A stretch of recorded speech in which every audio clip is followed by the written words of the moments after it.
what's up and welcome back to my channel. Now today I'm going to be giving a review for the film Jurassic World Rebirth. Now this is the 7th installment in the Jurassic Park, or you can say Jurassic franchise. Now this is also like a direct sequel to like the Jurassic World films too as well. And it's kind of like features like new like characters or like a new cast of characters, so it doesn't really have any like people from like the previous films. I don't want to spoil it, but you can kind of get a hint at like in the trailers and stuff like that. But this particular film, it stars Scarlett Johansson and Mahershala Ali, and it's directed by Gareth Edwards too as well. Now this time the film does open with like a kind of like a flashback sequence that I think takes place like I think it said 17 years or 16 years later. I mean 16 years earlier, and this is kind of like before the events of like Jurassic World, like what happened in Jurassic World. It turns out that there was like another engine laboratory like on another island, like located out like in the I think Atlantic Ocean, and they was trying to create mutated dinosaurs. So I always have been kind of against that, like in the Jurassic Park films. Then this really started with the Jurassic World, but they had like the Anonymous Rex thing. I wasn't really into all that, But like when they are creating mutated dinosaurs, and apparently like an incident happens at this particular like location where they had to shut down this particular engine laboratory. So then they jump back to present day, and this is when we come across like the character played by Scarlett Johansson. Her name is Zora Bennett, and she's like a covert operations expert. So she goes on like covert like type missions to like help people and stuff like that. But apparently she's like recruited by this guy known as I think Dr. Henry Loomis. He wants to retrieve like mutated like samples or biomaterial samples from like 3 of like the dinosaurs like in a specific location. He wants to retrieve like these special like blood samples because they can actually treat heart disease. But the thing about it, they have to get it from like 3 of the largest dinosaurs on this certain island, because during the film, because the dinosaurs have went all out in the world, but now they're kind of like isolated to certain like islands or certain places like that, and that's where these particular 3 different dinosaurs, and they have to be massive, they have to be the largest, are like located. So yeah, that's basically what the plot of the film is. They're trying to get these 3 different blood samples from these like 3 massive like dinosaurs to treat like heart disease. So that's basically what the plot of the film is about. So you have Mahershala Ali. He plays Duncan Kincaid, and he's like Zora's like team leader, because like Zora, like Scarlett Johansson, she actually recruits him to help them find out where the dinosaurs are, where to take them to, where the dinosaurs are. Now I thought their chemistry was pretty cool, and I like that you can see that they had like a backstory too, like they had like a connection in the past, so it's stuff going on. And I like some of the comments that I want to spoil the film, that Mahershala's character was saying, like Duncan, like he knew about some of like the previous like dinosaurs and stuff like that. Like I said, I don't want to get into it like that because it was like a megalodon shark, which I'm a big, I'm very interested like in the megalodon shark itself.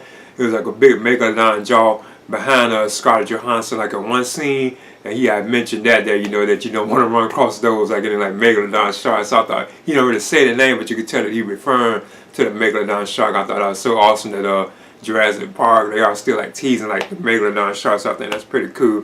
But there's also like there's other characters in the film too.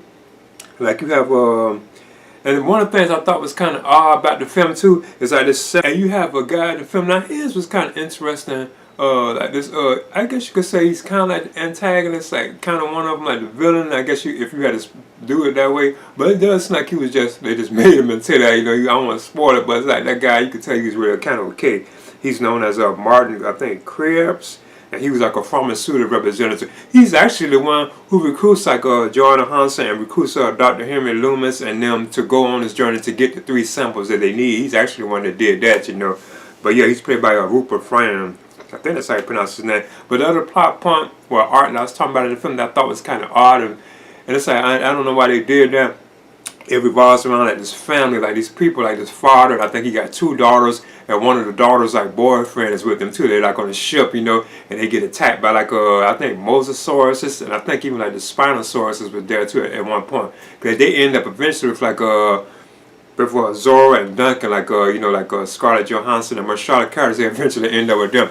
But it was kind of odd that they was there because they didn't really have no explanation for why that particular family was there. They were just out cruising in the ocean on the ship, and then they get attacked by the Mosasaurus and stuff like that, and the Spinosaurus and all that were there, and that's why they ended up with them. But they still don't really, it was just for something that seemed kind of off about that. But I think they just had them there to be like filler for the film, I guess, because there is like some exciting dinosaur like attack sequences. They do have like a bunch of them in this film. I thought Gareth Evans, he did good on that. Even like the look of the film, like the areas that they are at, it's real, like it feels really like claustrophobic and like atmospheric. So I thought that was kind of cool too as well. It has like mood, like atmosphere. But I must admit, I do think that some of the dinosaurs, I don't know if it's just me, it seems like some of the CGI could have been better for them, like the dinosaurs, but it still has some pretty cool, awesome scenes, especially like the T-Rex chasing like the raft of the family was inside the raft scene. Now I even remember this. Now this was way back before the original Jurassic Park film was released. I remember reading the Michael Crichton novel when I was a kid. I read the Michael Crichton Jurassic Park novel. Like I was like rap, but I know the film was on the way. The Jurassic Park film wasn't even out. Like back in '93, I remember reading that, and I remember like the raft scene in the book, and I remember being disappointed that it wasn't in like Steven Spielberg's film. They actually managed to put a scene in this particular film that kind of brings you back to that part where the T-Rex was chasing like the family and the raft. That was an awesome scene in the film. If anything, I feel like it could have been longer, but it was still like tense. Now I also saw this in Dolby Cinema too as well. So I saw the Dolby Cinema, so like the sound effects of like the dinosaurs walking around and stuff. There was moments where I actually kind of jumped, like cause like a dinosaur scream or just come out of nowhere and they say boom, you hear like this bass sound, like whoa, it actually made me jump. But I was watching it like in Dolby Cinema, but there's still like a lot of like awesome like scenes in the film, like with the dinosaurs. And like I said, I'm not a big fan of like the mutated dinosaurs, even like the Indominus Rex, something like Jurassic World. I know that they're cool, that they had like the stealth camouflage and stuff. I just wasn't, maybe if I watch it again, I'll probably grow on me. But I don't really like when the Jurassic Park like franchise or Jurassic World franchise goes to that territory where they mess with like mutated dinosaurs and stuff like that. I don't really feel that. I just prefer like just the natural, like regular dinosaurs, So you do have like T-Rexes and Raptors and stuff like that in the film. But it was a pretty. I thought it was much better than I thought it would be. It was pretty entertaining. So in the end, I would like to touch on them, like the family, but I just leave it there. In the end, I'm gonna give it I'll give it a B minus. Like I feel like I'm not lying. I feel like it's a solid B. But I'm going to just like kind of, drop it down. I feel like the visuals could have been better, and something like that. And they do got some awesome, like in the scary deaths in the film too. Like certain people get killed and stuff like that.